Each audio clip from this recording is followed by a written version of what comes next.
Live and everything, right? Excellent. All right, I'll call this meeting of the Charlotte Zoning Committee Work Session, December 6th, 2020 to order.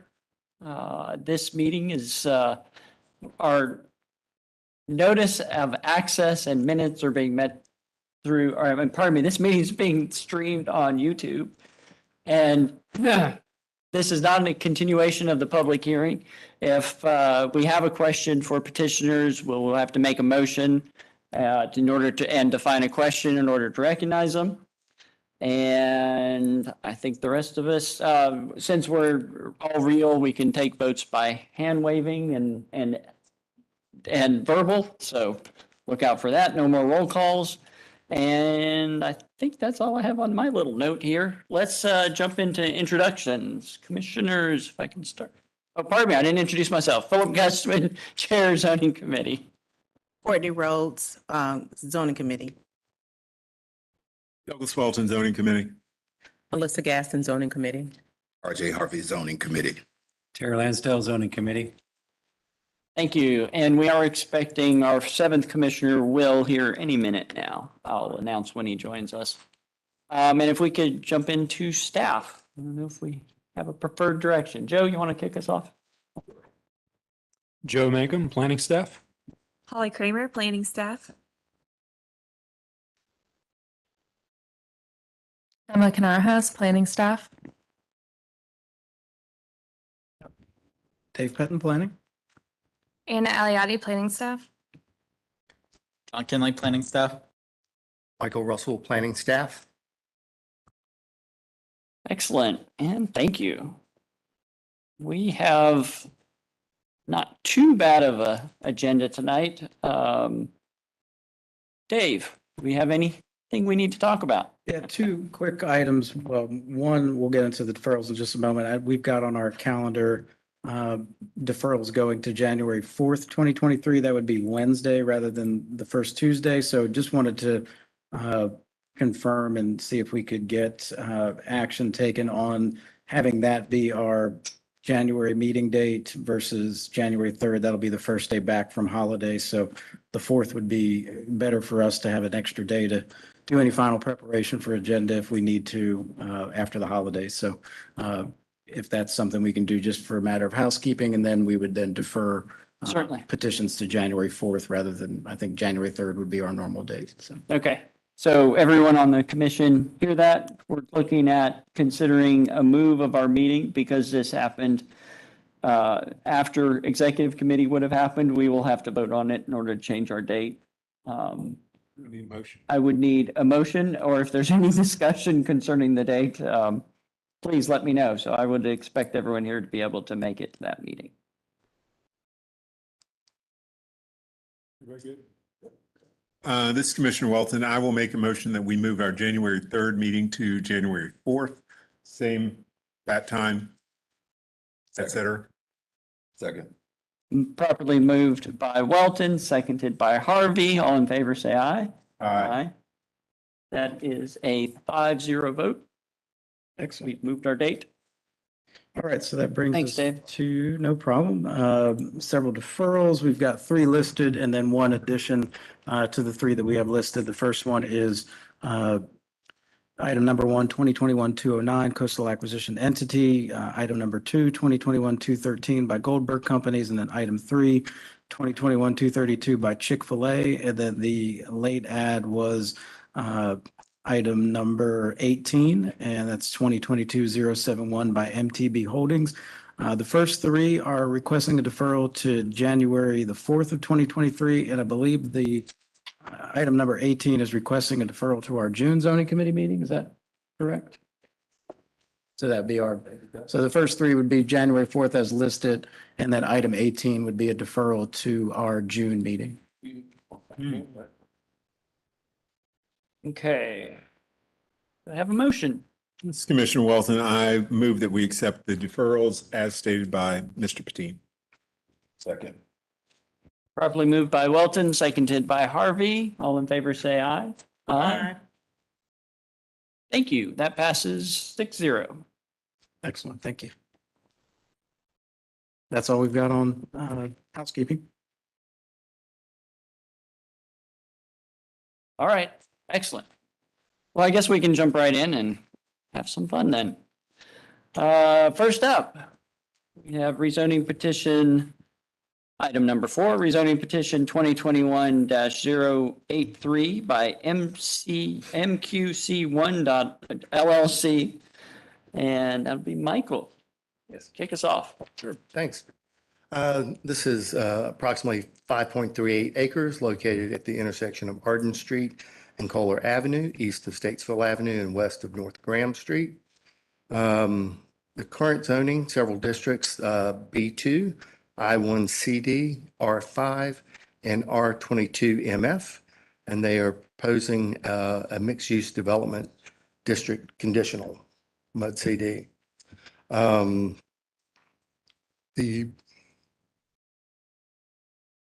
So the petition is consistent with the 2040 policy map, recommended neighborhood center place type for the parcels along Statesville Avenue, but inconsistent with the recommended neighborhood 1 place type for the parcels along Arden Street and Kohler and Loman Avenue. This petition proposes a residential community of up to 375 multifamily dwelling units and 50 single-family attached dwelling units. They are limiting the height to 75 feet for the multifamily and 48 feet for the townhomes. They are providing an 8-foot planting strip, an 8-foot sidewalk along Statesville Avenue, Kohler Avenue, Arden Street, and an 8-foot planting strip and 6-foot sidewalk along Loman Avenue. They are committing to realign Arden Street at Kohler Avenue. And they will provide a structured parking deck that will have the facade screening. And staff recommends approval of this petition. In your staff analysis, it will show outstanding issues, but the petitioner has submitted a plan to correct. There were just some minor technical revisions in which they have already done, so no outstanding issues. Be glad to take any questions. Thank you. And thanks for the update on that. That was my question. Anyone on the commission have a question? Comments? If not, I'll certainly entertain a motion. This is Commissioner Gaston. I make a motion that we approve the 2021. Okay, the petition is found to be consistent with the 2040 policy map recommended neighborhood place type. Do I have to read all that? No. Wait. I don't have my little cheat sheet. Yeah. So I have no idea. Oops. Okay, Let me see if I can pull one up. okay. Yeah. Is there one on the?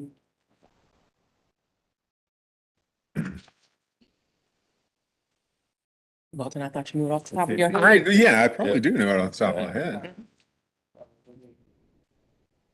But are we It'd be looking? nice to have it. Yeah. Do you have it? I'm Okay. looking. Okay. Thought I did. I normally bring my computer and it's sitting at home. Dave should have it.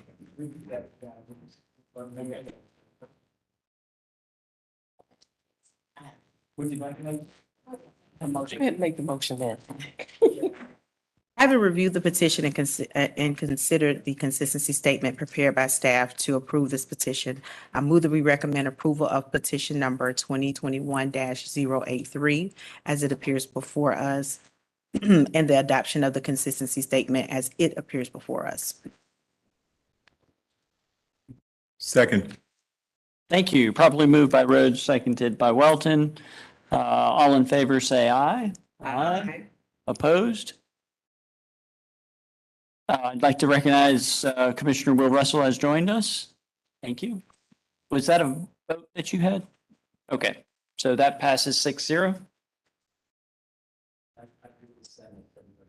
Thank you. Please, everybody, check your emails. Thank you. Yeah, absolutely. Understood.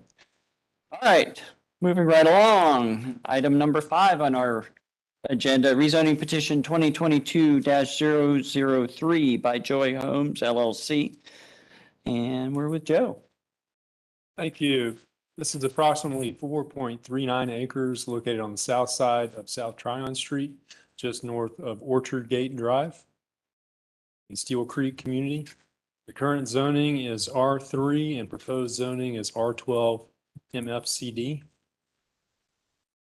2040 policy map recommends neighborhood 1 for the site.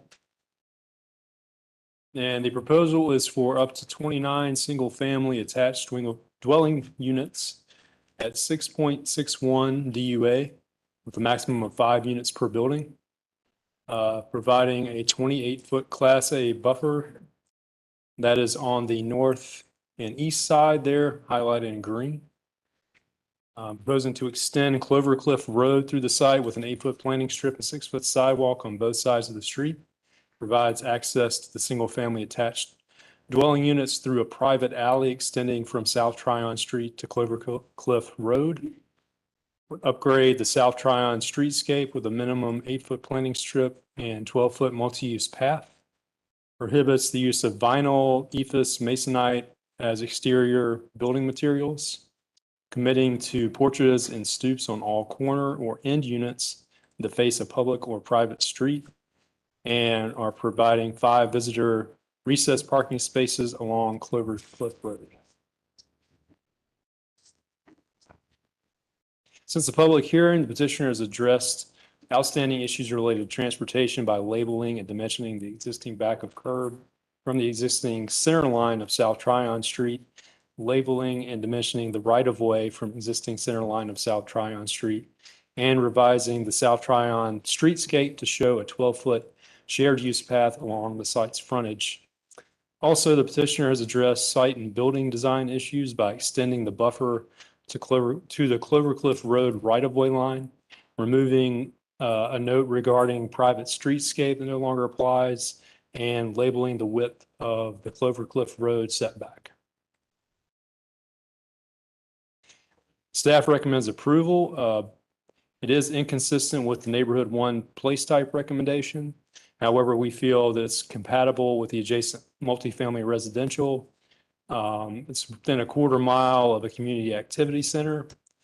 Also, they're extending Clover Cliff Road, which is parallel to South Tryon Street. Eventually will provide an alternative route. And also the streetscape improvements that are proposed for South Tryon Street. We feel like that is a reason to support the proposal and be happy to answer any questions. Excellent. Thank you. Any questions? Terry, go right ahead. Yeah.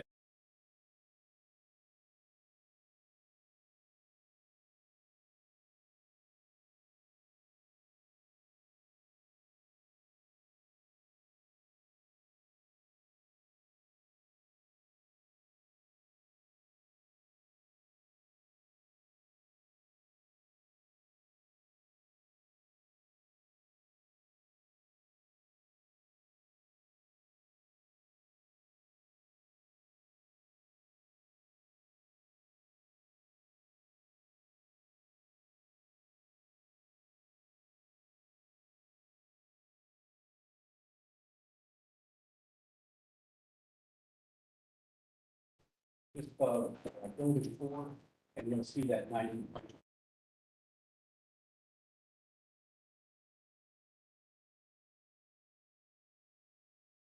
About the storage of private property over Cliff.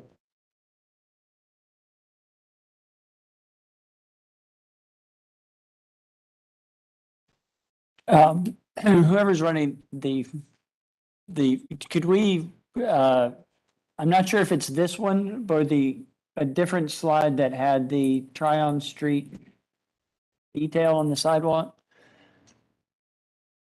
Could we get a little bit? It might. Oh, okay.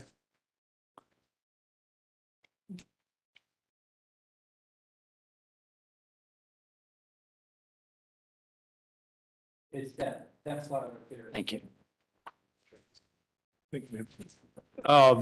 Patrick or someone from CDOT, would you mind commenting on Which that? reminds me, I would like to introduce our staff that is on virtual. I did not allow them to have introductions.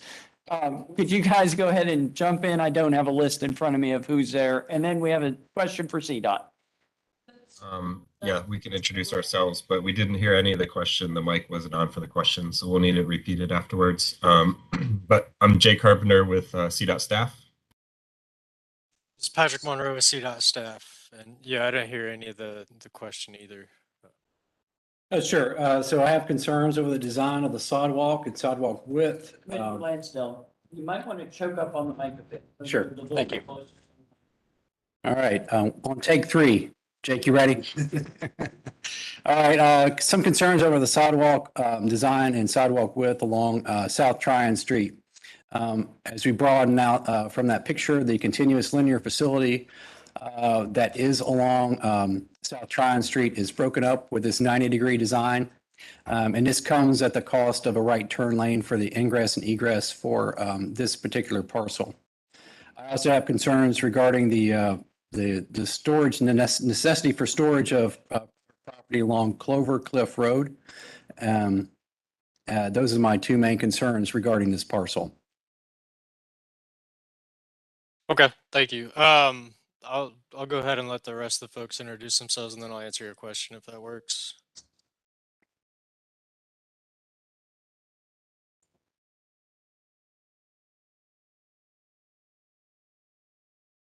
Max Oliver, rezoning staff.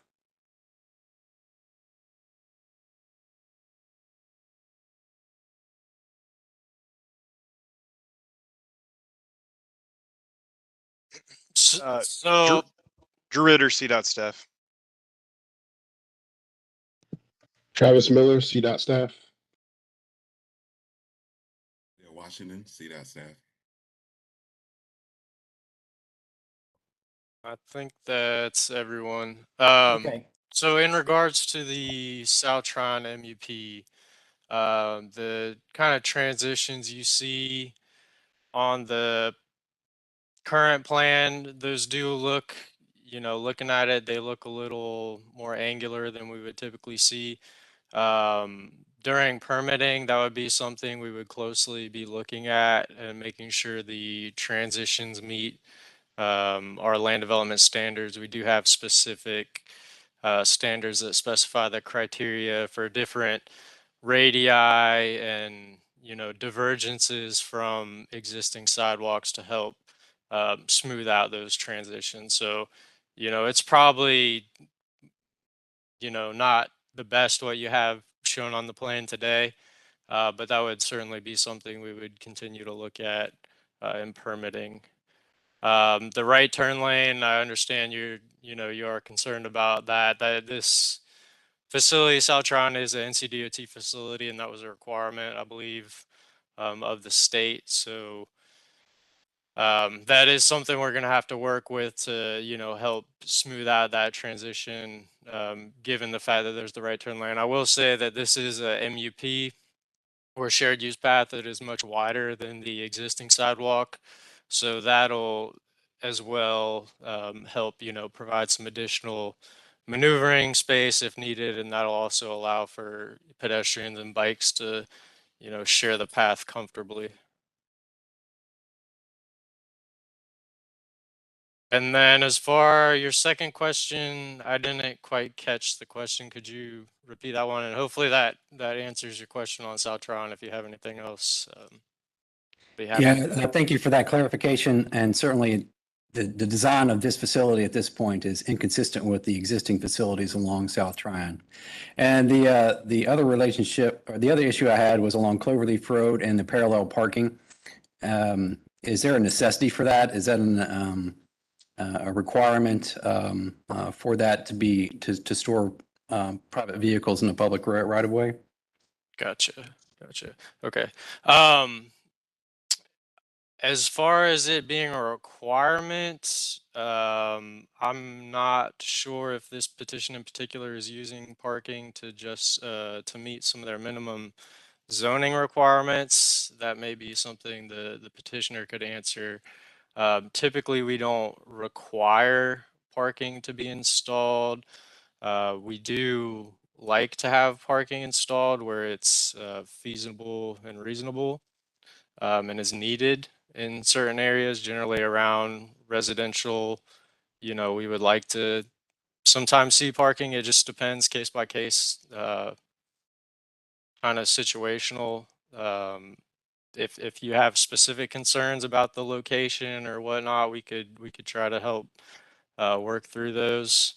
I will say also in regards to South Tryon, the reason why it's not consistent with the existing sidewalk out there today is because our future streets map calls for the sidewalk to be upgraded to include those bike facilities.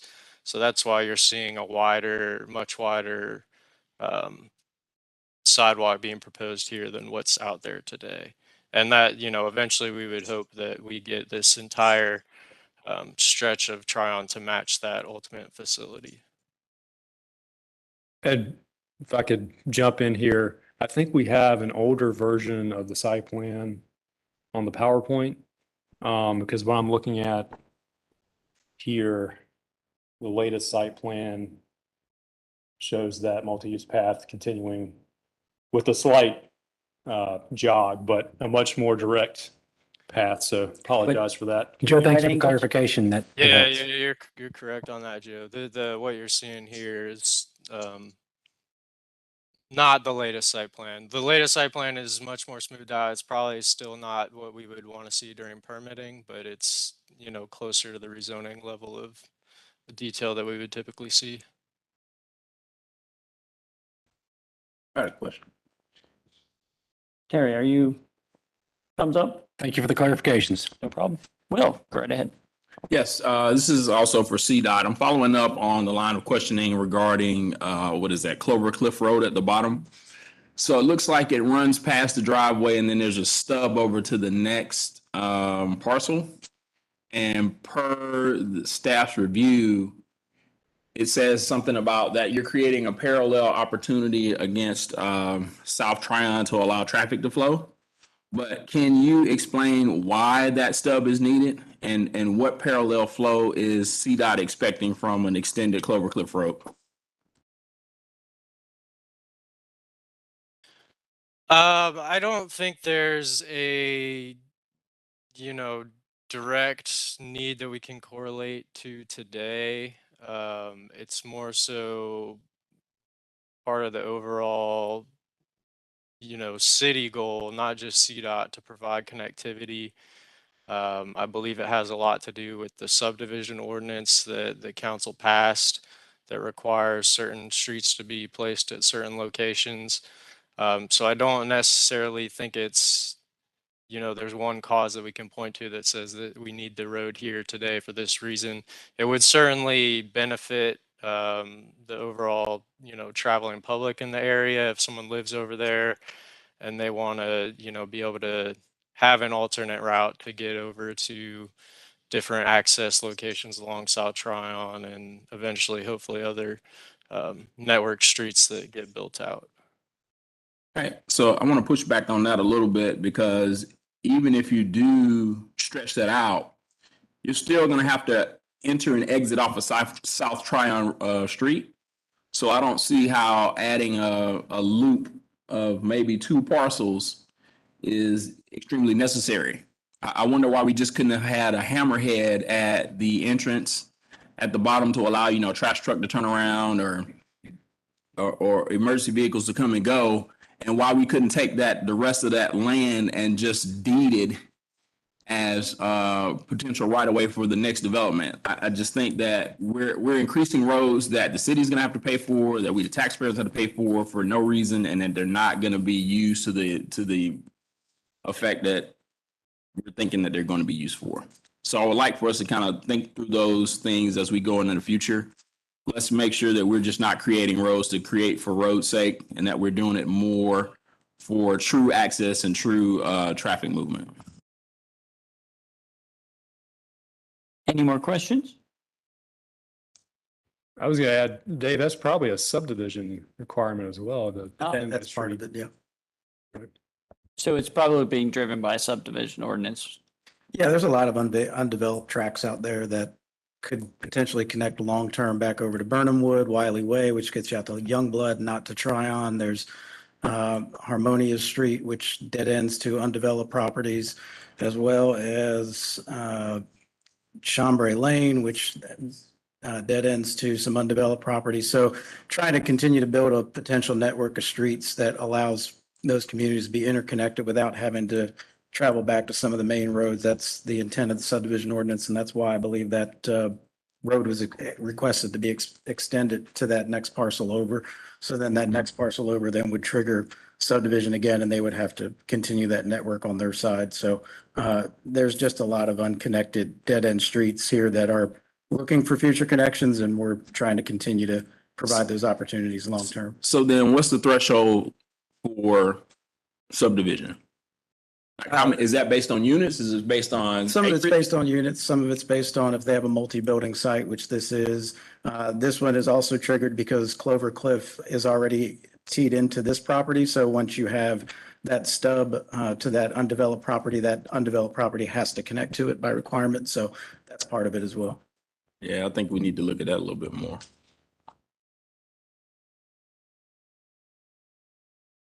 Very well. If no more comments, I'll entertain a motion.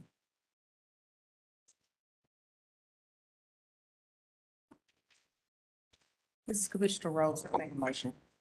Go right ahead. Having reviewed the petition and considered the consistency statement prepared by staff to approve this petition, I move that we recommend approval of petition number 2022-003 as it appears before us and the adoption of the consistency statement as it appears before us. I second. Probably moved by Rhodes and seconded by Welton. All in favor, say aye. Aye. All opposed? We have one in opposition. The vote is 6-1. Would you like to have could you please state a minority opinion? Yeah, I'll vote in opposition of this zoning petition at this time due to the concerns over designs associated with South Tryon Street, mixed-use path, and also with the on-street parking and access on Clover Cliff Road. Thank you. Thank you. Staff, do we have that recorded? Good deal. And moving on, item number 6. That is rezoning petition 2022-015 by Fiorenza Properties LLC. And Dave, I think that's you. Yep, thank you. 2022-015, 7.5 acres. That's on North Sharon Amity Road, just north of the intersection with Central Avenue, just north of the old Eastland Mall site. It's currently zoned R4. Proposed zoning is UR2. You can see there's some R17 zoning just to the south and across the street. Then you have the place type map, which pretty well carries forward the existing zoning districts and recommends those for the corresponding place type. So this is recommended for neighborhood 1. You can see neighborhood 2 also recommended just adjacent as well. Proposal is for up to 90 single-family attached townhomes. Those would be rear-loaded residential units. Propose a local residential wide public street with parallel parking, private alleyways with ingress and egress from North Sharon Amity Road. Does propose a minimum of 10 guest parking spaces, propose a 12-foot multi-use path and 8-foot planting strip along North Sharon Amity. 8-foot sidewalk and 8-foot planting strips would be provided internal along in the site. Does illustrate a proposed bus stop on North Sharon Amity Road that would be coordinated with CATS and permitting. Does specify allowed building materials. Does note the corner and end units would have a porch or stoop that would provide more of a front to those streets that they're facing. Also proposes a 30-foot wide landscape area, Class C buffered along the north and east property lines, and then also illustrates some possible tree save areas and BMP locations, and then proposes 2 amenity open space areas with a minimum of grass, shrubs, pedestrian walkways, and seating. There were a few changes since the hearing. Limitation on building height to 48 feet, also provides a 20-foot setback along Sharon Amity Road, does commit to construction of an ADA compliant bus amenity with a bus shelter prior to issuance of the first CO. Again, that would all be coordinated location-wise with CATS. And then also notes that any fence installed in a front yard would be decorative, black, and non-opaque with a maximum height of 48 inches. Staff does recommend approval of this petition. It is inconsistent with the neighborhood one recommendation, but feels that the petition's proposal for attached single family is consistent with the existing development pattern in the area. There's an appropriate transition from the multifamily to the south, with single family uses then continuing to the north, and also could facilitate several goals of the comprehensive plan. So again, we do recommend approval. No outstanding issues at this time, and we'll be happy to take any questions. Very well. It looks like you've got the rest of the issues. Any questions? I've got Just one. Just one on each end. Go ahead, Will. So it says on here we have a proposed bus stop that's going to be coordinated with CATS. Is anybody from CATS on from staff? Okay. Well, let me ask you this question. Is this a real bus stop or is this just a pole in the ground? It's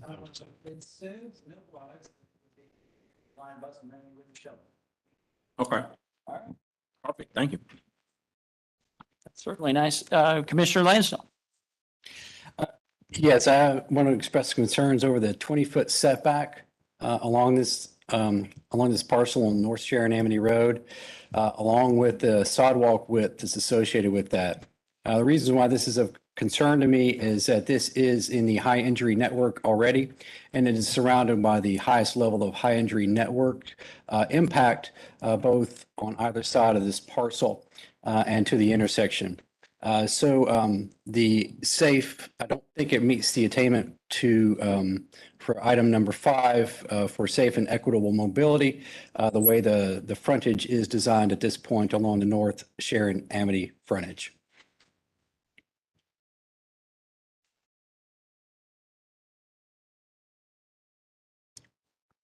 Was there a question in that or just stating your? Yeah, so the question, I guess, would be, it looks like we have given this a 20-foot setback rather than a 30-foot setback. Is there any commentary on why this is given a 20-foot setback? Excellent question. No, I mean, it's an 8-foot sidewalk, 8-foot planting strip, 12-foot multi-use path, and then 20 feet setback from that. So I'm not sure. UR, I think, requires 14 feet for setback. UR 14, right? Yeah, so typically UR would be 14 from back of curb. They're proposing 20 on this corridor, and but no commentary as to why 20 versus 30 wasn't explored, other than that may be the preference for the petitioner. They may be able to answer that question more appropriately than staff. Thank you. Okay, any further questions or comments? Very well. Anyone like to make a motion? Commissioner Welton, I'll make a motion.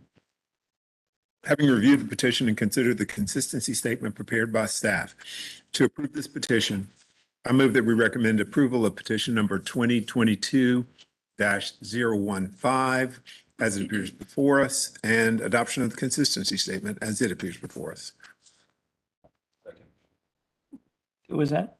Sorry. Okay, thanks. Properly moved by Welton, seconded by Harvey. All in favor, say aye. Aye. And opposed? Lansdale? Excellent. And you want to reread that? Sure. At this point, I am uncomfortable that this petition retains the, sorry, let me start again. I'm uncomfortable that this petition provides safe and equitable mobility along the Sharon Amity Road and its association with the traffic flow patterns for ingress and egress off this parcel. Thank you. Excellent. Staff good with that? Thank you. All right. So moving on to item number 7, rezoning petition 2022-024 by Mosley Bowman. Anyone have a Sounds good. right pronunciation? Thank you. LLC and Michael.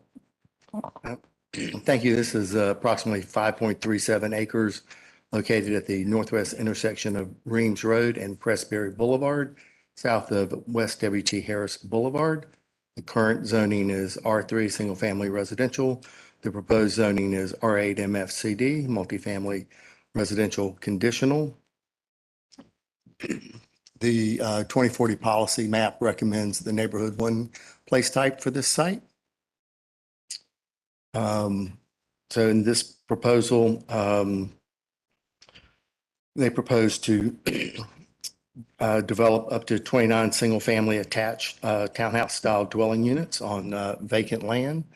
Access will be provided off Reams Road, provides an 8-foot sidewalk and an 8-foot planting strip along Reams Road, provides a 32-foot Class C buffer to the abutting single-family homes, and provides 4 visitor parking spaces.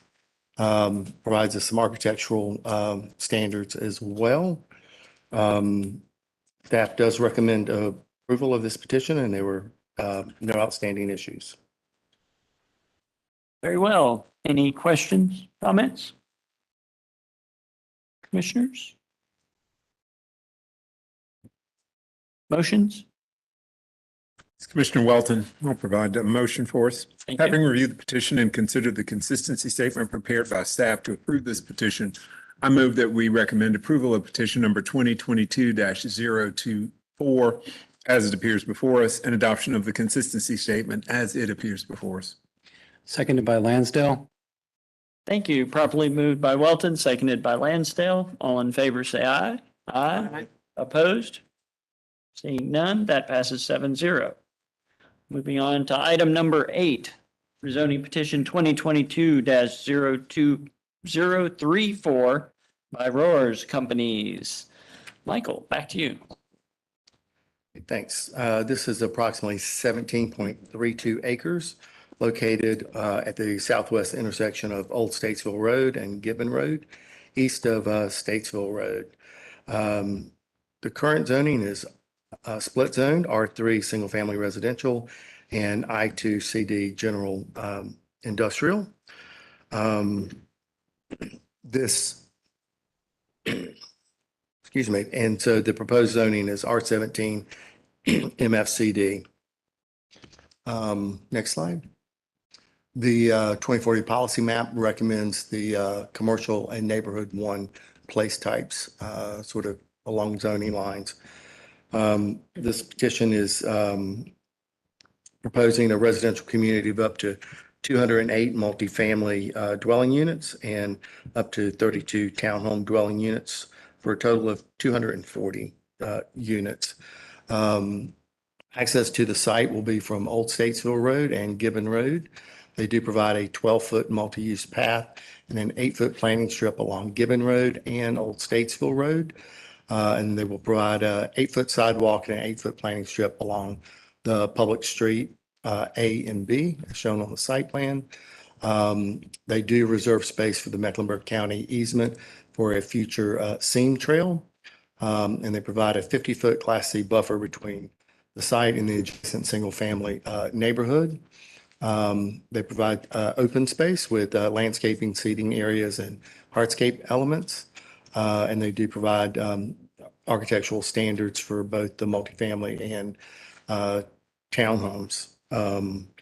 So staff does recommend approval of this petition. And there were no outstanding issues. Very well. Thank you. Any questions, comments? One Well, quick then, one. go ahead. Michael, what was the max height on the multifamily? I just can't remember. And I was trying to see if I saw it up there, but I don't think I Not sure if we do. have it on. Let's see.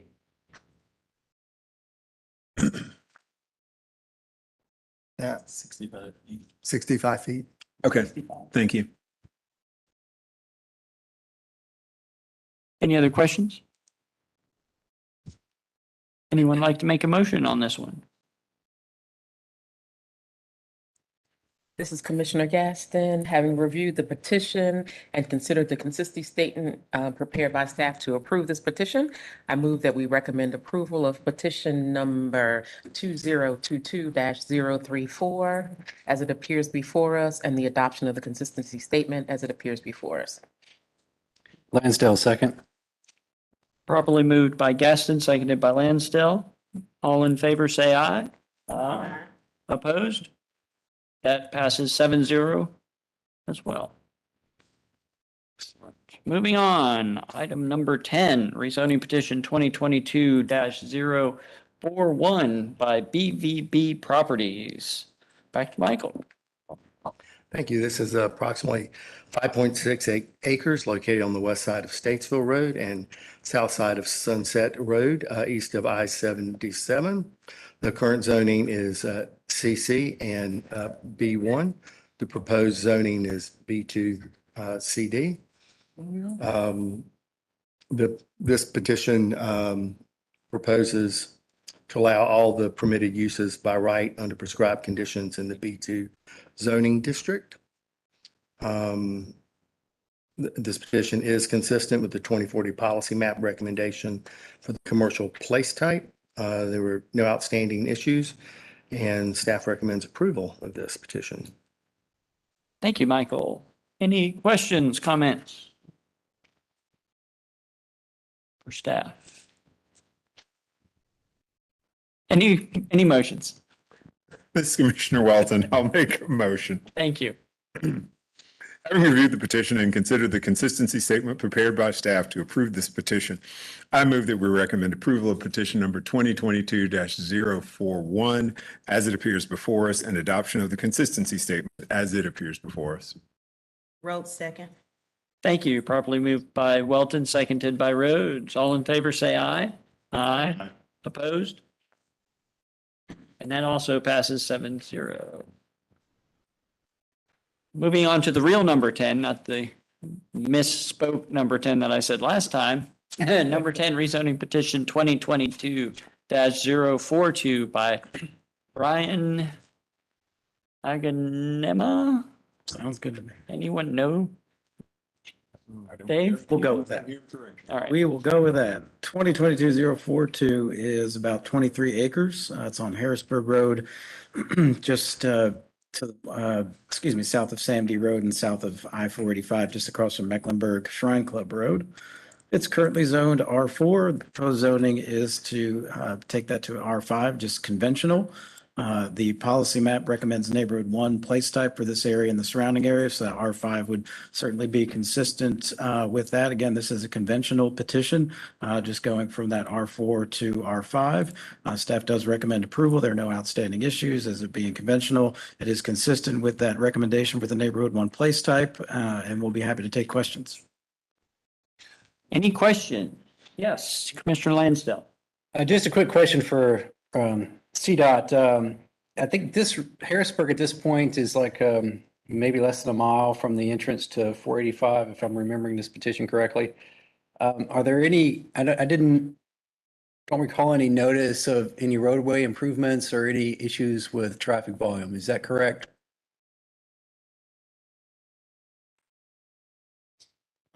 Yes, with this being conventional as well, we typically are able more so to just deal with what the ordinance requires for this during permitting. So we wouldn't have had an opportunity to really dig into this one, to look further into it as well. Thank you. Any other questions? Right. I have one. I mean, this isn't much of a zoning change, but it is a significant increase in utilization, or just at least a notable increase of utilization of these roads. Is as we're moving through these projects, how fast is this increase in utilization or the potential increase in utilization at this point? How fast can that be responded to by us with the roadway? I mean, it's not a great, that road isn't in great shape right now, in my opinion, but that's also not the area I'm focused on all the time. I'm just curious for our CDOT folks, as this part of our city's continuing to develop and rezoning and increasing density, and a lot of spaces that were just vacant lots are being built on. How fast or how do you guys respond? And this might be better for a different conversation, but if you have anything to offer here, it'd be good. Yeah, I'll take this one. So I think this area has been identified for just general need for improvements, but there's no NCDOT projects or anything identified for this area from a capacity standpoint. So that's really an overall city infrastructure sort of look. And so, we're not we're not digging into that piece until we have these developments come through, and then the CIP world, they would be looking at, you know, potential projects. So there's nothing here now. You know, it's on the radar. I do know that this area, Harrisburg Road, is an area of need for sidewalk connectivity, and it's identified by the city. And so a development like this, if this did eventually come through after rezoning, would construct a portion of that, which would fill a need for the city. Okay, and that actually leads right into kind of my next comment. I know there was some discussion at the public hearing by neighbors about that connectivity. Was the petitioner suggested, or I don't, to look into helping and mitigate some of that? I think that might go a long way to addressing issues, but. Yeah, so as a conventional petition, they wouldn't commit to or have any conditions as part of this. And then in permitting, we could look at potential additional sidewalk gas, but generally that's not, generally for when they come to permitting, they'll just do, you know, their frontage. So there's no other commitments outside of, you know, what they would have to do when they come in for permitting. Understood. That's what it looked like. I just wanted to make sure. Thanks. Any other questions, comments? No? Motions? Commissioner Rhodes, I'll make a motion. Thank you. Having reviewed the petition and considered the consistency statement prepared by staff to approve this petition, I move that we recommend approval of petition number 2022-042 as it appears before us, and the adoption of the consistency statement as it appears before us. Commissioner Russell said. Thank you. Properly moved by Rhodes, seconded by Russell. All in favor, say aye. Aye. Opposed? That passes 7-0 with some debate. Moving on to number 11, that is rezoning petition 2022-047 by Joseph Leland and John. Okay. It's approximately 0.28 acres on the west side of Eastway Drive, south of Arnold Drive, and north of Central Avenue. It is currently zoned R4 single family residential, and the request is for O2 office conditional zoning. The 2040 policy map recommends neighborhood 1 for the site. The proposal would allow the existing 938 square foot building and basically the existing garage to be used for office purposes. Preserves the trees at the rear, paves a driveway and concrete pad for parking space, one parking space in the front, and the remainder of the parking would be at the rear of the building. Vehicular access is from a full access driveway on Eastway, and installs the ordinance required buffer along the property lines to the north and south of the parcel, as well as installing ordinance required sidewalk along the frontage. Since the public hearing, the petitioner did add 2 notes that the community had requested, if this were to move on to council's decision for approval, and that would include a note that the maximum number of parking spaces in the front would be 1, with the rest of the parking in the rear, and a note that the exterior lighting would comply with section 6.2 of the UDO, which deals with exterior lighting. The staff recommends approval of the petition. It is inconsistent with the 2040 policy map recommendation for neighborhood 1. However, the site is located in an area with a mix of uses along Eastway. Eastway Drive is a major thoroughfare, which is a street type that supports non-residential uses.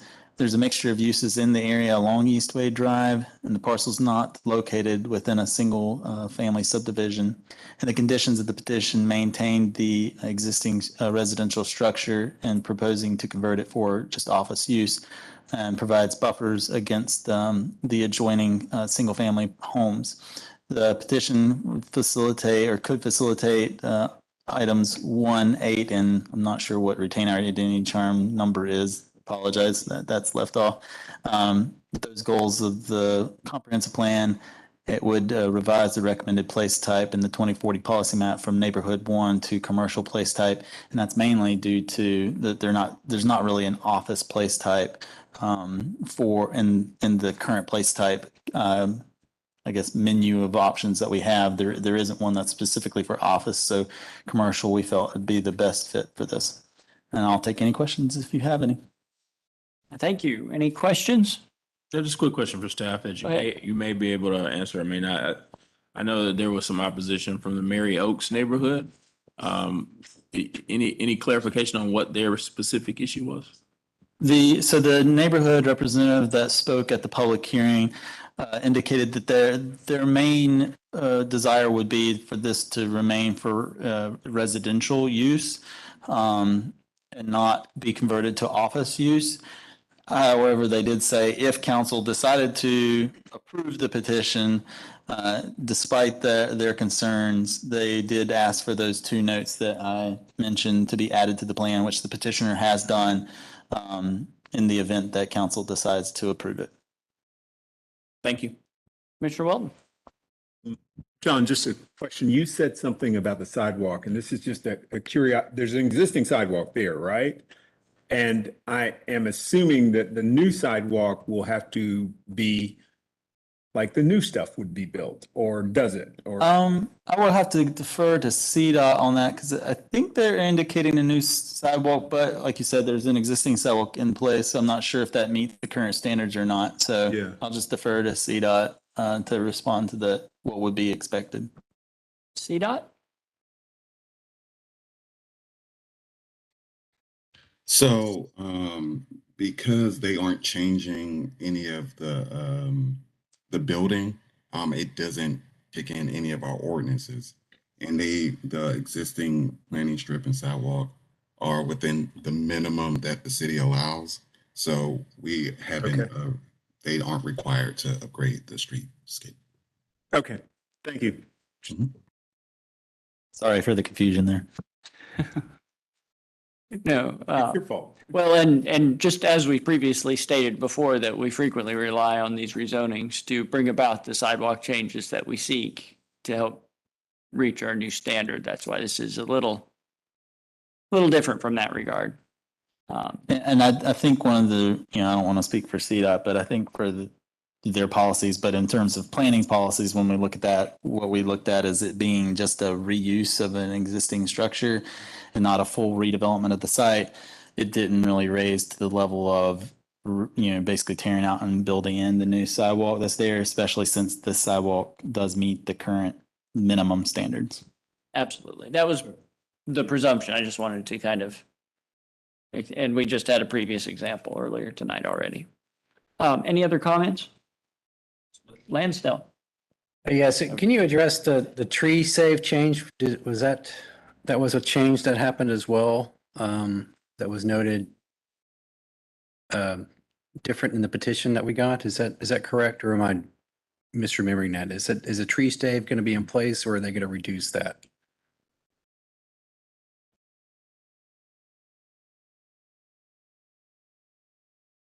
Sorry, I'm just pulling up the post-hearing staff analysis real quick. The ordinance required tree save would need to be provided, which would be 15% of the site. And what the petitioner has been indicating basically all along is that the rear of the site where the existing stand of trees are would be preserved to maintain that tree save area, and that 15% requirement would be located in that location as well. Thank you.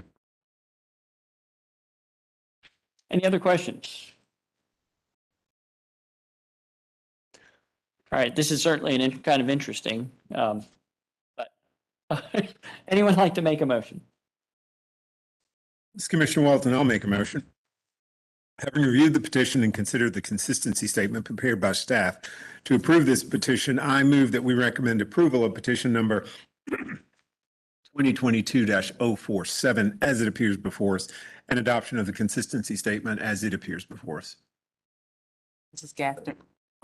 This is Commissioner Gaston. I'll second that motion. Thank you. Properly moved by Welton, seconded by Gaston. All in favor, say aye. Aye. Opposed? Did I hear 7 ayes or did I hear no ayes? 7 ayes. Okay, good deal. Trying to listen in. It's like when you Well, you put sure you're glasses no. on and you All put right. them on. That's exactly what it felt like for a second there. All right. Passes 7-0. Moving on to item number 12 in our agenda.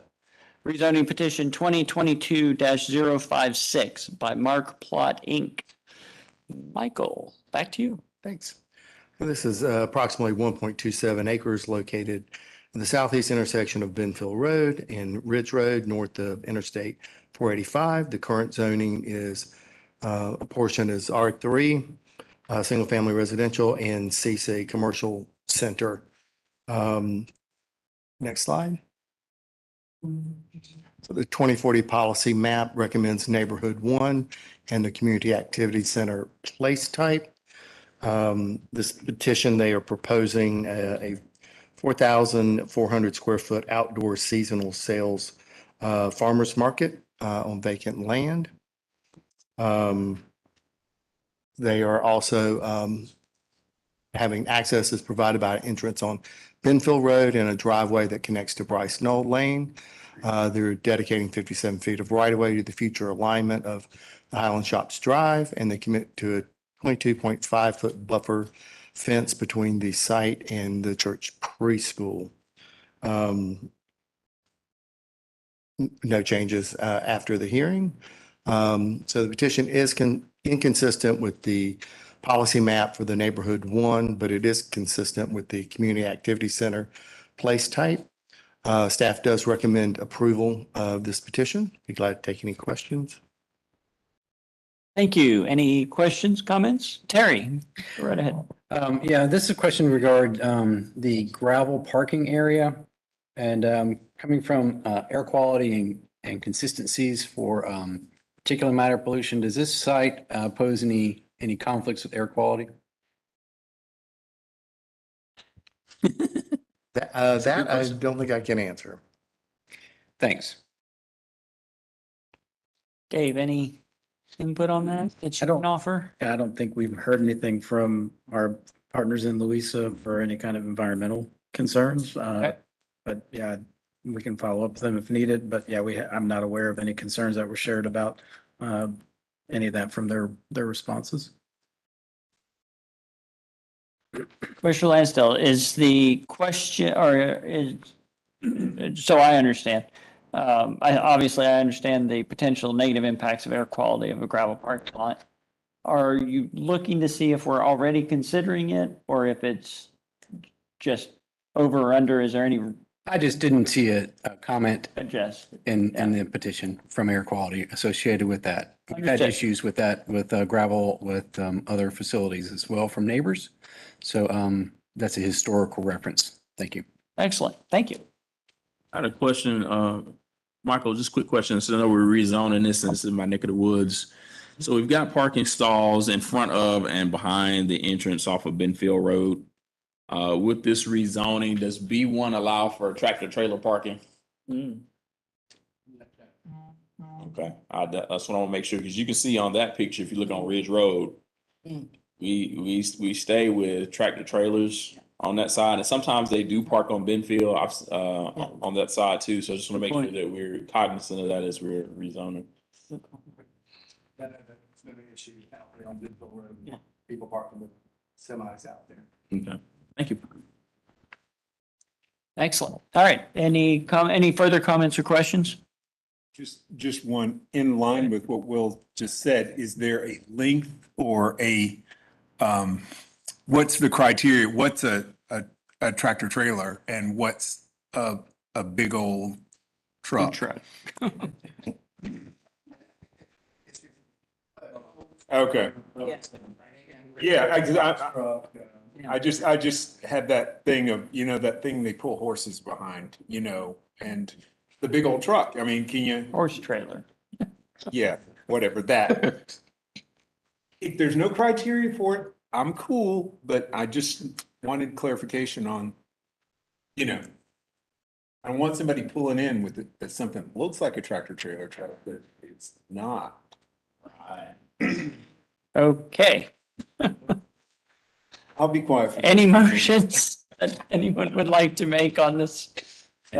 Yay, fruit stand. I'll just say that. That's all I had. Absolutely. I'll take a stab at this since I've been so quiet today. Having reviewed the petition and considered the consistency statement prepared by staff to approve this petition, I move that we recommend approval of petition number 2021-056 as it appears before us and the adoption of the consistency statement as it appears before us. Lansdale, second. Properly moved by Russell, seconded by Lansdell. All in favor, say aye. Aye. Resoundingly. And nays. That passes 7-0. There we go. Rezoning, item number 13, rezoning petition number 2022-057 by Madam E. Holmes. Michael. So this is approximately 21.5 acres located on the west side of Old Plank Road, east of Brookshire Boulevard and west of Dale Avenue. The current zoning is a split zone R4 single family residential and an I1 light industrial. Next slide. So the 2040 policy map recommends the neighborhood 1 place type. So this petition proposes to develop a residential community of up to 100 single-family attached townhouse style units. They are providing an 8-foot planting strip and a 6-foot sidewalk along Old Plank Road. They commit to a 5-foot bike lane along Old Plank Road, providing a left turn lane on Old Plank Road at the proposed site access points A and B, with each turning lane containing a minimum 100 feet of storage. They do propose 2 stub connections along the west and south sides of the site for future development. And they are coordinating with Mecklenburg Parks and Rec to dedicate and convey a future 1-acre park site. And they're providing a 50-foot Class C buffer to abutting residential areas. And they are providing architectural standards. Buildings will be limited to a maximum of 4 units per building. They have one outstanding issue that they are going to correct. It's a minor technical one with to Old Plank Road. And staff does recommend approval of this petition. Thanks. Thank you, Michael. And questions, comments? I have a question. So Will, go ahead. I just want to know what changed on it looks like the drawing that we've got, that there was a 2-acre area to be dedicated to the Parks and Rec. And now it's gone down to 1 acre. Do we know why?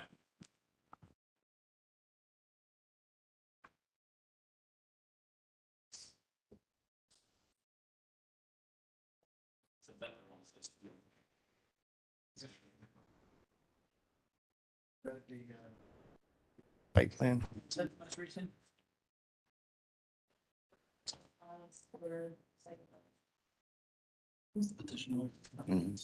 057.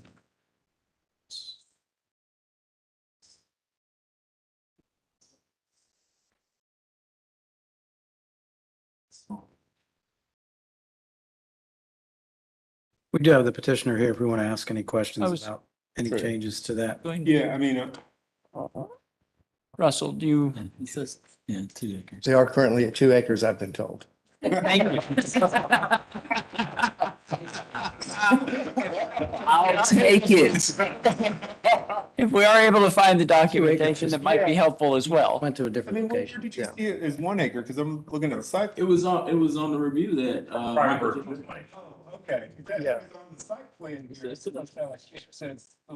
right. So if you look down there, the 6th bullet point commits to coordinate. Oh. That was not changed, sorry. Oh, okay. And that's not even the current site plan, right? That is not, no, That is- that's the hearing site plan. So Yeah. The next plan is the updated one that has the change. So it's increased from 1 to Thank 2 you. acres. Thank you. Okay. Yeah. Sorry, I should turn my mic on if I'm talking, but Okay, Yeah. yeah. And Commissioner Lansdale, your question, correct? If you could go back to that first slide on this, for this petition, please. The very first, yeah, the one that has the broader, one more.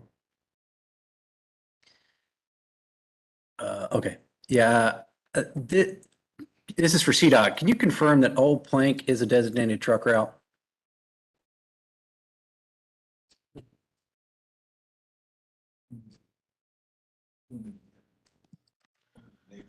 I am not sure about that. I'd have to look into that.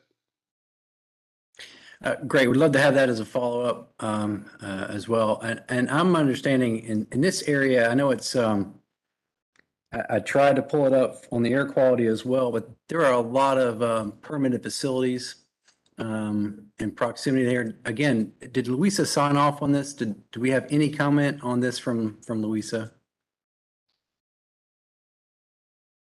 And that might be for Dave.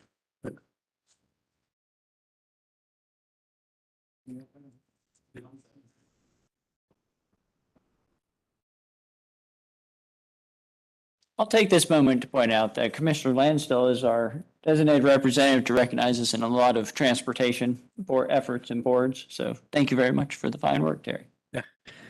Again, we're still trying to figure out a conversational convention for this group. So thank you for your patience.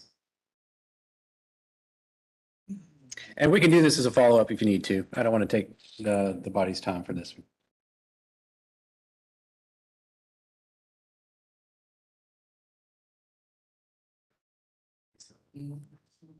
Okay. Is there any way to request that on this particular site? Just to get, yeah, thank you. If you could, and if you can get me that as we get the meeting results and stuff together. Yeah. Dave. Thank you. Any further questions on item number 13 here? I have a question. Go right ahead, Mrs. Rhodes. I just wanted to know, I know there was some concern about the road width. And I know that petitioner pointed out that they were going to do, conduct the bike lanes and sidewalks, and they were going to work on the current road width. With the 2 acres with the park, is that including the road width, or is that to resolve the opposition or concerns about the road width? I think that might be a question for CDOT. Well, I mean, just, I'll try and answer. The park doesn't have any impact on what the road improvements will be along the frontage. They still have to provide the bike lane. They still have to provide curb and gutter, 8-foot planting strip, sidewalk. So they're going to. So none of that changes as a result of the dedication of the park space. So my next question is that resolved? Like, what is the resolve for that? And I guess I may have to ask petitioner or CDOT. We Or- could. Is there any resolution from CDOT's perspective on resolution of the road width? Well, this petitioner is installing some turn lanes to try to improve traffic here. I'm not sure if that kind of answers your question, or if you could clarify. It does. I just wanted to see if there was an update from the council meeting about it, because that was a concern in that meeting. I have not received any updates in regards to a road width.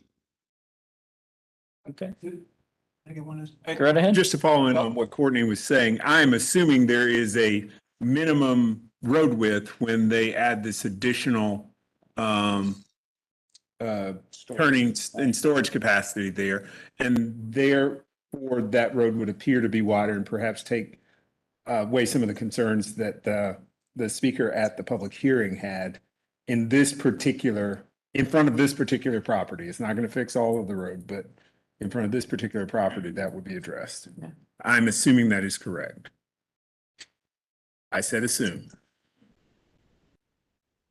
We'll go with that.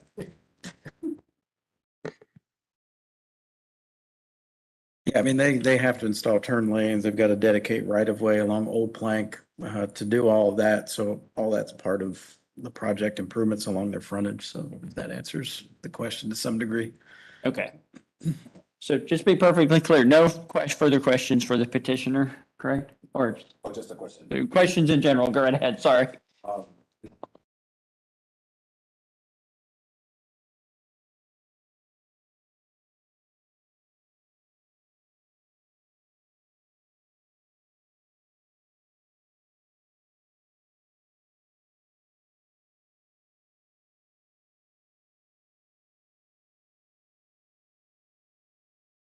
Sorry. The overline power line easement, I know that this is an industrial, normally, area, and there are a lot of overhead power lines. Was there any reason why this wasn't, changed or adjusted if we have now these new units there? I mean, is there anything that we can do about that, or that wasn't required to be changed or adjusted at all?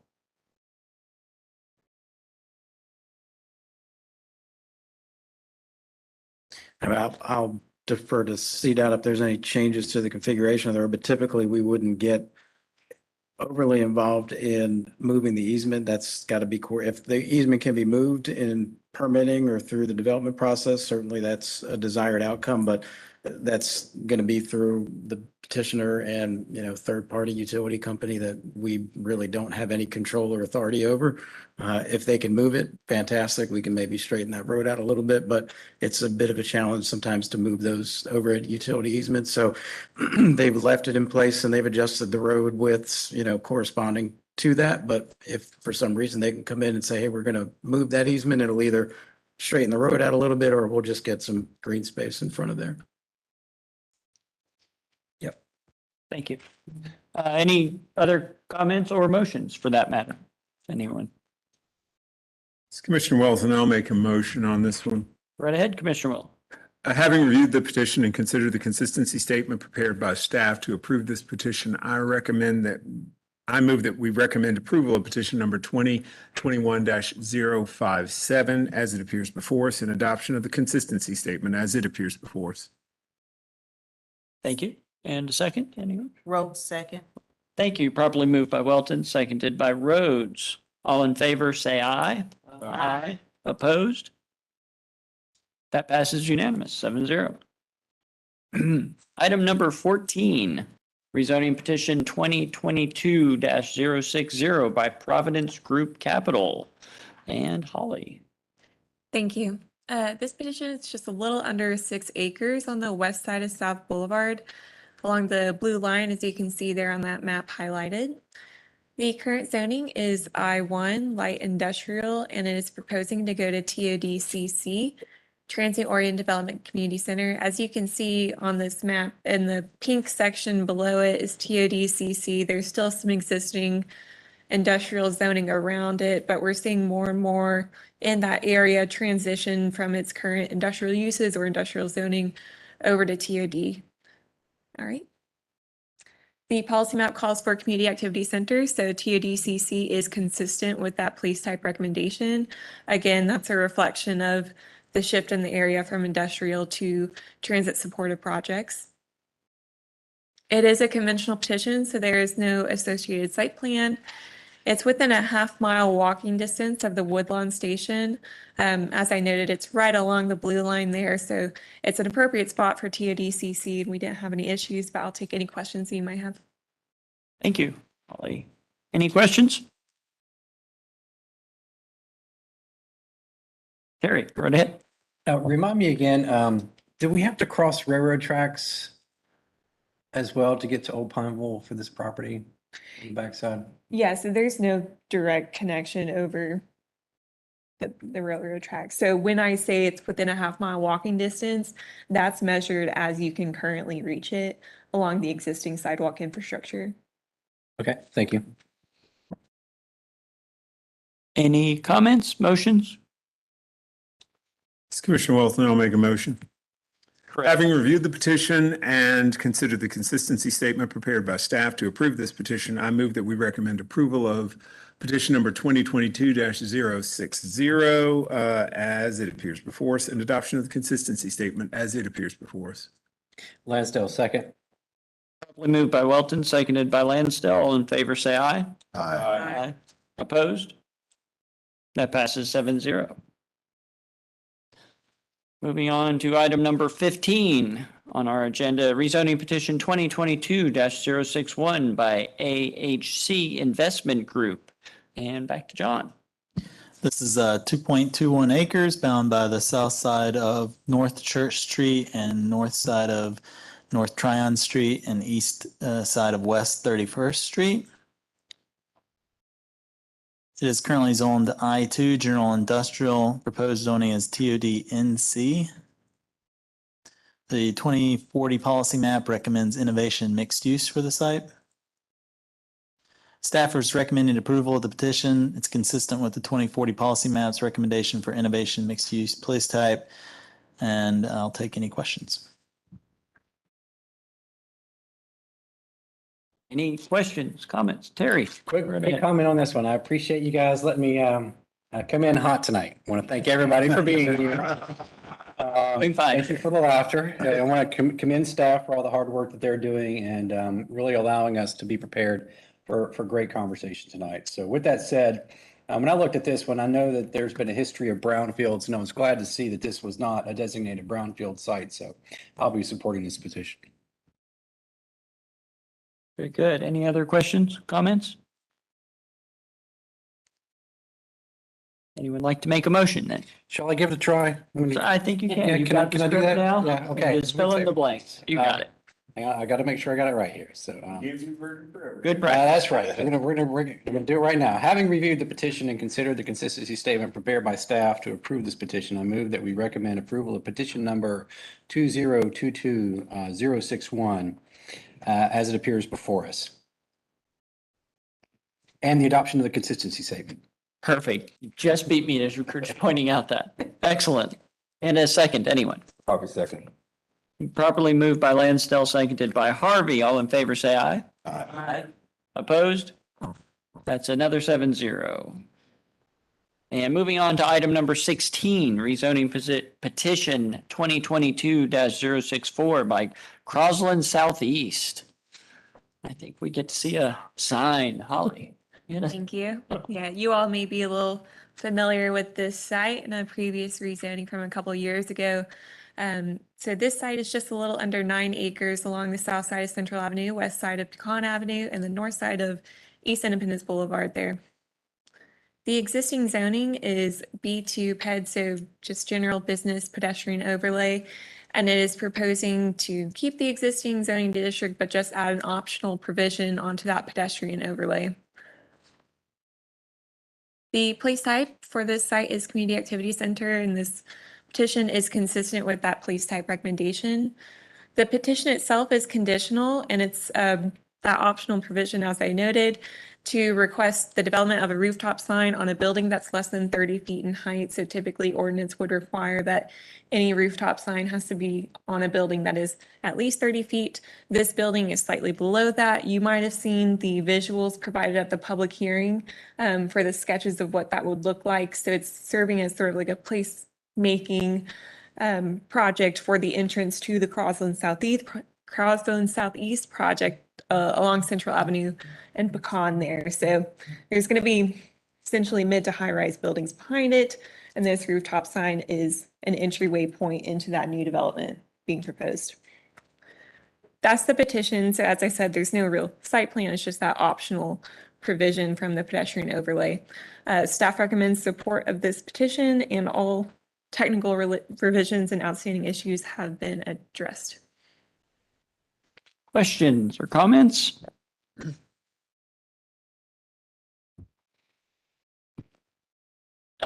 The community's been actually kind of involved with this. By the way, anyone have a motion? This is Commissioner Rhodes. I'll make a motion. Thank you. Having reviewed the petition and considered the consistency statement prepared by staff to approve this petition, I move that we recommend approval of petition number 2022-064. Bless you, as it appears before us, and the adoption of the consistency statement as it appears before us. Commissioner Russell, second. Moved by Rhodes, seconded by Russell. All in favor, say aye. Aye. Opposed? That passes 7-0. Moving on to number 17, rezoning petition 2022-067 by CC Fund 3 LLC. Sometimes I think all the good names have been taken. Dave, go ahead.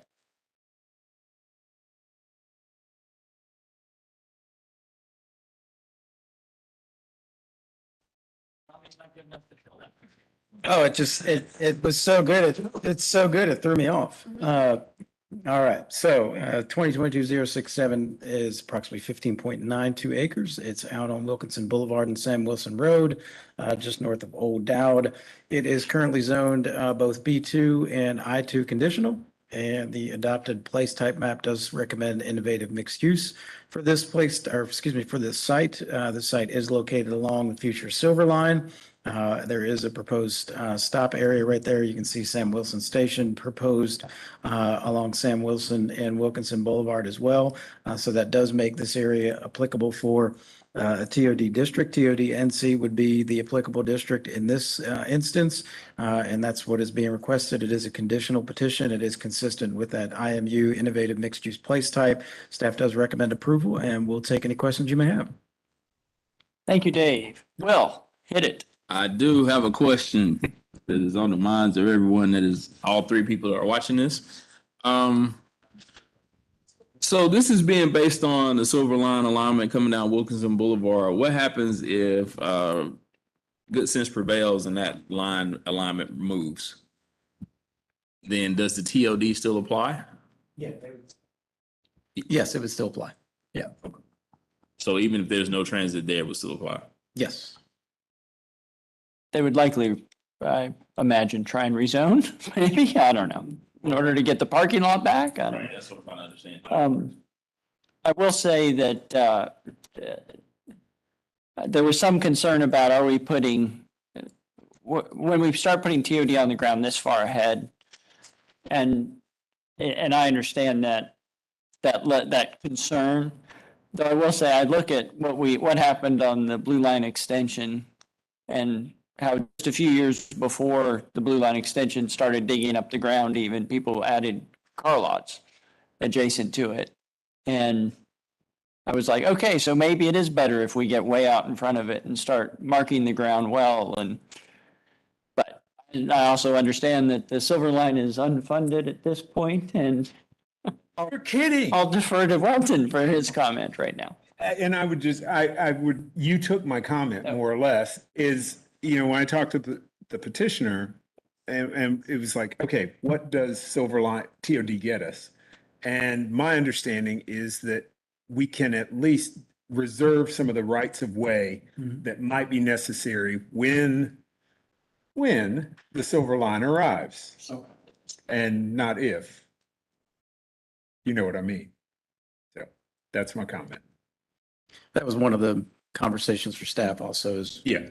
a MUD district with maybe a 10-year reservation, or a TOD district with a reservation and again, that reservation comes at, a cost. It's not a free reservation. But the purpose of it is there wouldn't be any structures, buildings, development that then hikes up the price of that, because now you're having to not just buy land, you're buying building and real estate with that as well. So that was some of the conversation from a staff perspective. Do you go MUD and essentially program it to be a TOD, or do you let it go TOD NC and then preserve that right of way for future development of the Silver Line? So the latter seemed to be a reasonable outcome for us. And I can get on board with that, despite all the other conversations we have about Silver Line. And because if we don't get on board with this, at some future meeting of people who are making decisions, they will say, why didn't we reserve this land? And look, we can't put, certain types of housing here because we didn't reserve, or X and such. So it seems like a valid way for us to go. This was like as a placeholder. This is a giant. Effectively. Exactly. So I'm thrilled to hear staff is having this discussion. I'm not surprised necessarily, but I am happy to hear you're having that discussion. Were there any other? One other question. Go ahead. Your mic's over there. I know we're considering the Silver Line, but is someone on CATS that could speak to, of course, if this development happens before that, is there ample transportation there? Because we're adding housing units on that end of Wilkinson, is that something that's being considered? We do not have anyone from CATS, I know. Yeah, we don't have anyone on CATS with us for these meetings. They did review the petition. They don't have any significant concerns with it. I think they probably viewed it mainly from that perspective of how it impacts the Silver Line versus how it interacts with current transit. And Wilkinson does have bus service in both directions, Yeah, and that's what I and was I gonna think say. several, There is a there's line out there. a stop not too far down 35 from this. The line has some degree. So, but I think their perspective was probably looking at it more from the Silver Line route versus bus service route. I think as Keith told me yesterday. Lansdale, go right ahead. Yeah, this is for CDOT. Sam Wilson is a designated truck route. Is that correct? It's got to be. Dispatch Monroe, CDOT. Sam Wilson is a NCDOT facility. I'm not 100% aware if it's a designated truck route. Trucks certainly use Sam Wilson up near the interstate, and I know they certainly use the road, so I think it's safe to assume it's used by trucks. I'm not sure if it's designated officially as a truck route. We could certainly follow up with you on that. Please do, please do, Patrick. I appreciate that. You know, Sam Wilson, I do need to make a comment about Sam Wilson. This project is going to be transformative for this intersection, for this area, regardless of whether it's going to be TOD for Silver Line or not. My concerns right now for this particular petition are the lack of clarification for transportation resolution for Sam Wilson frontage. I want to make sure that that it is an improvement for mobility equity in this area. Because right now at the bottom of that hill, when you cross Wilkinson, you know, there's a significant, I think it's a Title IV facility, industrial facility with 2 rail lines that attach to it. A significant rail traffic in proximity to this area. And, you know, it is going to be a project and parcel that is a direct neighbor of a significant industrial site. And, you know, I'm hesitant about the way it's positioned and the lack of clarification at this point, but it does give me pause about not having some of these transportation issues and site plans that developed at this time, regardless of whether it's TOD or not. Again, this is going to be a transformative project for this section of Wilkinson Boulevard, and will potentially be a keystone for what happens next in this area. So I just wanted to share that. And again, I'm looking for the lens, having been a most vulnerable road user in this area, and the amount of industrial traffic that use this section of Sam Wilson is astounding. If you've ever been there and done traffic counts, you'll understand my concern. But thank you, staff, for following up on truck routes and the state plans for Sam Wilson Road. Thank you. Thank you. Terry, Welton. can I follow up? Primary concern being, let's say, bicycle facility or some non-auto facility in terms of transportation, or? Yeah, I don't think there's no sidewalks Yeah, in any yeah. other space on any other 4 quadrants of this particular parcel. There's no bike lanes on any other space or roadway facility. That roadway facility just to I think the north of Wilkinson is a 45-mile-an-hour 2-lane roadway that I do believe has if not an official designation for trucks, it is a highly trafficked corridor for industrial access to Old Dowd Road and those facilities there. So we are plopping potentially this transit-oriented development into a situation of high industrial traffic. That's my concern. I hear you. I also believe that there's perhaps, to me, there was the positive that outweighed that is that we've done several rezonings in this area that allow for light industrial. And so I believe that there's going to be good job generation out there. But I don't believe there's housing facilities to support the job generation. And this provides us with that, at least the first beginnings of that. I think, 20 years from now, we'll go out there and, like mushrooms, it will have happened if all the industrial comes, because it will be a job corridor. So that, you know, I balance that and I, you know, being on two wheels myself sometimes, I know what you mean about wanting to make sure, and this is not a road I would get on two wheels, just saying, but. Yeah, thank you. Yeah. It is a highly trafficked road by cyclists and active mobility users as a destination and a through route. And my concerns exist around making sure we get clarification for the transportation resolutions as it moves through the permitting process. Yeah. Thank you.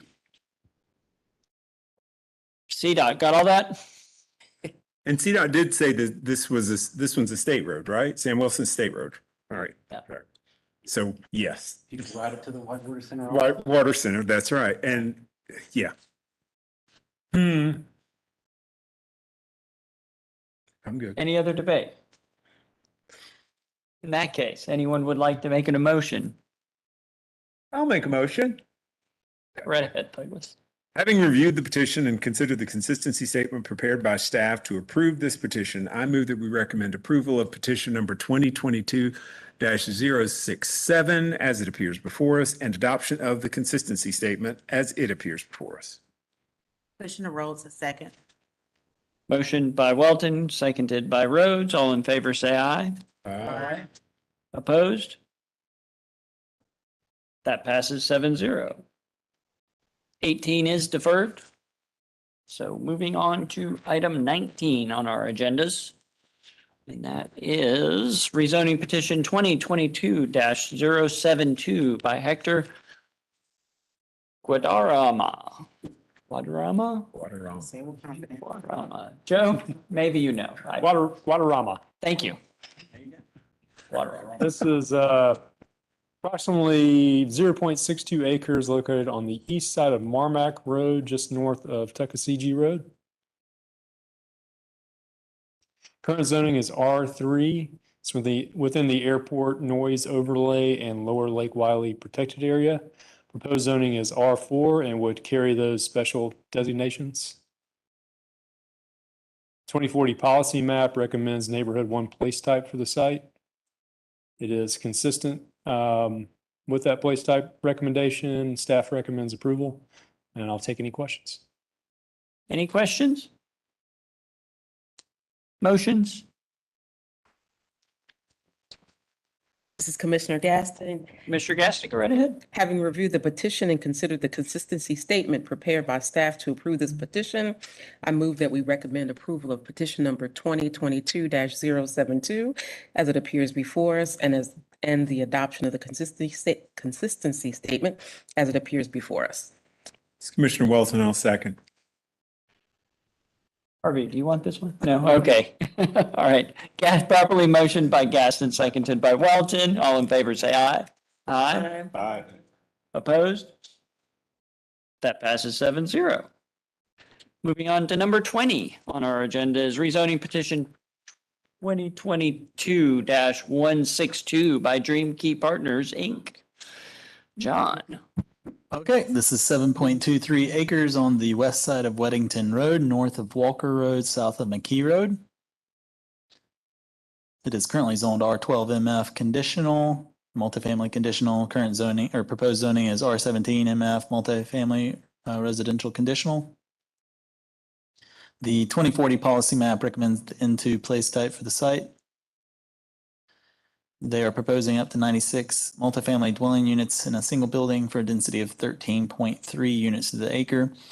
So it's, you know, much less dense than what would be allowed under the R17 zoning, but it's just over what would be allowed under the current R12. Vehicular access is from Weddington Road, dedicates right of way along Weddington and constructs an 8-foot planting strip and 12-foot multi-use path along the frontage, provides a 30-foot setback from the future right of way along Weddington Road. Illustrates a 38-foot Class C buffer along the rear and side of the property against the single-family homes. It does note that that can be reduced to 28.5 feet with as allowed by the provisions of the ordinance. Specifies that parking will not be allowed between the building and Weddington Road and commits to a number of architectural standards related to exterior building materials, modulation, blank walls, etc. Since the public hearing, there was some items that were listed as outstanding issues in the staff analysis. for zoning committee. Those items had communications with the petitioner's agent. Those items will be addressed. So with that, there's not really been any other substantial changes to the petition. Staff is recommending approval of the petition and is consistent with the 2040 policy map recommendation for the N2 place type, and I'll take any questions. Thank you, John. Any questions? Yes. Terry, run ahead. All right. Staff is for CDOT. I'm not sure who to go to, but does the entrance to this site and its proximity to the entrance to the school, does that qualify by rule to be an intersection and have a potential to be a controlled intersection in the future?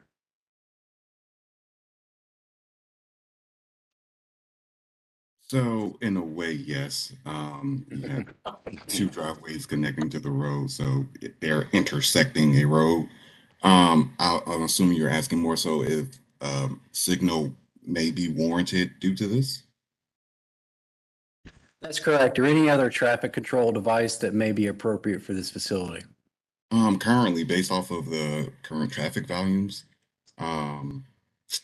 we don't have anything now, but we would need to look more into it because we were mostly looking to make sure that the traffic that's coming from this particular development wouldn't, they would be mitigating what they're collecting, but we would have to do a deeper dive in the area in general so that we could see if it could be warranted. There's room for something to be there as well, but we would have to do a deeper dive to see what that would be, if necessary. Thank you. And just a quick follow-up, if I may. Mm-hmm. It looks like you're going to be entering and exiting this site onto at this point, a 3-lane undivided roadway with a center turn lane. Is that correct? I do believe so. Yes, that's the existing. Yeah, and so that means there are no left turn controls for the site plan at this point? No, that is correct. Okay, thank you very much. Thank you. Any other questions? Motions? This is Commissioner Gaston. Having approved the petition and considered the consistency statement prepared by staff to approve this petition, I move that we recommend approval of petition number 2022-162 as it appears before us and the adoption of the consistency statement as it appears before us. Harvey, second. Properly moved by Gaston, seconded by Harvey. All in favor, say aye. Aye. Opposed? No, Lansdale. Thank you. At this point, I would like to state my reasons for voting no is that there is still some outstanding issues associated with ingress and egress for the site, and transportation controls need to be investigated further to satisfy my opposition to this petition. Thank you. Thank you, Terry. That passes 6-1. Is that sufficient, by the way, staff? Excellent. Thank you. Move on to our final petition, number 21, rezoning petition 2022-165 by Winterwood, Inc. Another odd lot, I believe. All right. Thank you. Last petition of the evening, 2022-165. It's just over 10 acres off Barrington Drive and Milton Road. It is currently zoned O1 and I1. The proposed zoning is for UR2 conditional. And the policy map from the 2040 policy map does recommend neighborhood 2 for this property. And so that would be consistent with the request. The request is for up to 168 multifamily residential units. That comes in at about 16.6 acres or dwelling units per acre. Does propose workforce housing program to ensure that at least 90% of the new residential units constructed are reasonably priced for persons earning less than the median income for the area. Does note that the petitioner shall ensure that all proposed affordable units for a period of not less than 20 years be maintain monthly rents that are income restricted for households earning up to 80% of AMI, subject to approval of tax credits and bonds from the State Housing Finance Agency. In the event that those tax credits and bonds are not approved for affordable housing, then they may be able to provide market rate housing on the site. It does limit building height to 56 feet. A 16-foot setback would be measured from back of curb. Along Barrington Drive also, a 16-foot setback would measure from back of curb. Transportation improvements would include access from Barrington, dedication of right-of-way along Milton, 2 points of ingress and egress from Barrington Drive as well. 8-foot planting strip and 8-foot sidewalk would be installed along both Barrington and Milton Road. Architectural standards have been incorporated into the conditional notes. Open space and amenity areas would be provided also on site. Those that would be improved with at least 3 of the following elements: a clubhouse, pool, walking path, landscaping, seating areas, covered structures, and then would also construct essentially a 50-foot buffer reduced by 25% to with a fence. That would come out at a 37.5-foot buffer. That would be in that area in green along that industrial property just to the east of the site. And then also identifies potential tree saves, existing wetlands, and a 30-foot post-construction buffer. Changes since the hearing, they did modify some notes. One was that all transportation improvements that are the responsibility of the petitioner shall be approved prior to the issuance of the first CO. And also for the site, subject to the petitioner's ability to post a bond contingent upon city approval for any improvement not in place at the time of the issuance of the first CO. The petitioner may phase transportation improvements if those improvements and phasing are explicitly described in site plan notes. Also modified language to state that it was a little confusing. They had a 100-foot, they had a 100-foot, 50-foot Class A buffer. They just clarified that to be a 50-foot Class A buffer, reduced by 25% with a wall or fence to 37.5 feet. So that was just some clarification, and then also added a measurement on the site plan to illustrate the farthest portion, of a residential building is within 400 feet of vehicular access from a public right-of-way or private street per Section 9 of the ordinance. All outstanding issues have been resolved. Staff does recommend approval of the petition. It is consistent with the 2040 policy map, which recommends neighborhood 2. We'll be happy to take any questions. Thank you. Dave, questions? Anyone? Just a quick question. So we're saying that this is going to be an affordable housing development so long as they get tax credits, but if they don't, it's going to convert to market rate? That's correct.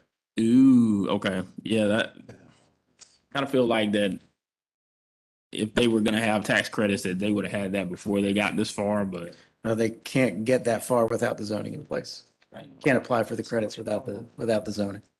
So you got to get the zoning first, go after the tax credits. If you get it, then you move forward. If not, and we've got that conditional note in a lot of petitions that are going after funding because the cycle can be a little finicky. Some put in that if they don't, then they would provide those back at market rate. So it's not uncommon, but yeah, you've got to get the entitlement in place first before you can pursue the funds. Got it. Yeah, this is in coordination with the previous petition for Sharon Amity tonight. Again, this particular parcel is already in the high injury network. And I really would like to see CDOT, and I appreciate the incremental transportation improvements that was outlined by Dave earlier in this petition, but more clarification. We want to make sure that this truly is an equitable and safe development as it comes online for affordable housing and market rate housing in the future potentially. But I do have those same concerns for transportation and trying to understand if this is enough of conditions for this project to move forward. Thank you. No questions, just comments. Commissioner Walton. This is Commissioner Walton. To tag on to what Terry said, and Terry, thank you for being here tonight because you add a little extra light that we haven't had before with the network and how where the places are that we need to be aware of with traffic safety issues. And I didn't know, is there a layer on any map around so I can see that and overlay it on to where these zonings are? Because, we already have, it would just be a good thing. Do you mean like an overlay, like a when you go to overlay on top of the zoning map? Yeah, yeah. And again, it's safety. It says is whatever the thing says, it's equitable and safe. mobility or whatever. And we get a check mark from you guys, but if Terry's asking the question and we don't necessarily get an answer, or maybe Terry's just pointing out the coincidence there, it would be gooder if we could see those two things. I think Charlotte Explorer has. Don't make me say bigly, people. It'd be gooder if we could see those on the same map sometime. Charlotte Explorer does have layers for sidewalks and bike lanes. I don't know how accurate and up to date they are. So that would be the first place I would check. Would be I've seen the Charlotte bike Explorer. lanes, Yeah. and yeah, they're vaguely up to date, but high impact. I believe Commissioner Lansdale has an answer for you. Yeah, if you visit the Charlotte Vision Zero website. Oh, yes. The High Entry Network layer is there. It's not integrated into the Charlotte Explorer or others at this Okay, point. But and I have visited Vision Zero, so left hand, meet right hand. Is there a way we can get that information provided? I just jotting a couple notes down on future full planning commission meetings. I think that it would be beneficial to all of us to run through some of these things. We had an affordable housing meeting years ago before many of you were on. And honestly, I'd love to see us plug back into our Charlotte Bikes group and any other resources that we have on that. Vision Zero, people have come, but I don't think they've been in It's pandemic. Yeah, since before COVID. So, but yeah, Terry, you're right. The Vision Zero map I remember that because I went and checked to see, is there one of these in my neighborhood, right? And et cetera, et cetera. And again, if we could just lay that over the map of where the rezoning is, it might, help us a little bit just in terms of pointing out that, stuff might happen, which we wouldn't see normally. If you just look at the roads, it's like, oh yeah, that's fine. Dave, when we add maps to the package, I know it takes some work from you guys, and we usually have to have a considerable amount of conversation. It might be something we need to revisit some of as we've advanced, especially as we move into the UDO. So let's.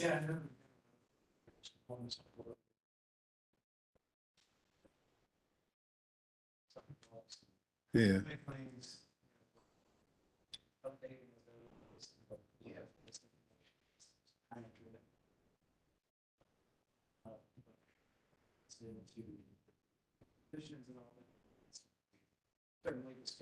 Right. Excuse me, get some pretty good input from CDOT on how that information is used and how it relates to the questions at hand. So, but yeah, I think it's a good conversation, particularly for the planning commission as a whole to start to put in front of everyone. Thank you. All right, good debate. Thank you, everyone. Anyone like to make a motion? It's Commissioner Welton. I would make a motion. Having reviewed the petition and considered the consistency statement prepared by staff to approve this petition, I move that we recommend approval of petition number 2022-165 as it appears before us and adoption of the consistency statement as it appears before us. Gaston, second. Properly moved by Welton, seconded by Gaston. All in favor, say aye. Aye. Opposed? Thank you for everyone who stuck around with us. And we are getting out just barely in time. And if I could just get a motion to end the meeting. Mr. Chair, if I may take a point of privilege. Go right ahead. I want to let staff know that I am a new addition. So in case you didn't know.